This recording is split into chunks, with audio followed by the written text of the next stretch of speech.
One of my biggest problems with English is that unlike a lot of other languages, it doesn't have a dedicated augmentative. For example, we don't have a grammatical way of clarifying that that is not just a bean, it's a big bean. Well, good news. I've got the solution to your problem. Kinda. Because English really does have an augmentative. But before I can explain that, I need to take a little detour.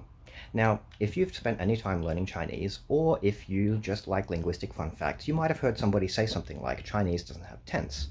There's no way to say I went in Chinese, or I will go. And strictly speaking, this is true. If you want to express that something happened in the past, you have to use a helper verb. You can say 我有吃早饭, I have eaten breakfast, or 我要打篮球, I will play basketball. Notice how when I gave the examples in English, I had to say I will do something? That's because English doesn't have a future tense. We also have to use helper verbs to form those things. Now, it might be a little strange to you to think that English doesn't have a future tense, right? Because we have a way of expressing things that will happen. Isn't that the future tense? And you're exactly correct. And in a very similar way, we have a way of expressing augmentatives. Now, another fun fact you might have heard is that English has something called contrastive focus reduplication. What's that? It's a really fancy linguistic way of saying milk milk. What do I mean? Well, if I go into a cafe and I'd order a cappuccino, they might ask me, do you want almond milk, oat milk? And I could say, no, I want milk milk. Straight away they know I mean the prototypical milk, milk from a cow.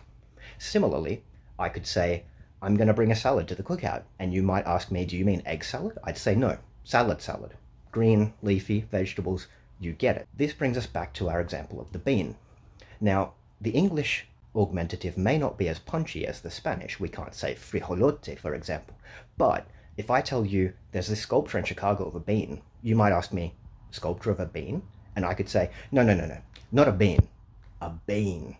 And now you get it. You know this bean is enormous. It's a big bean. So, isn't this an augmentative? Kinda.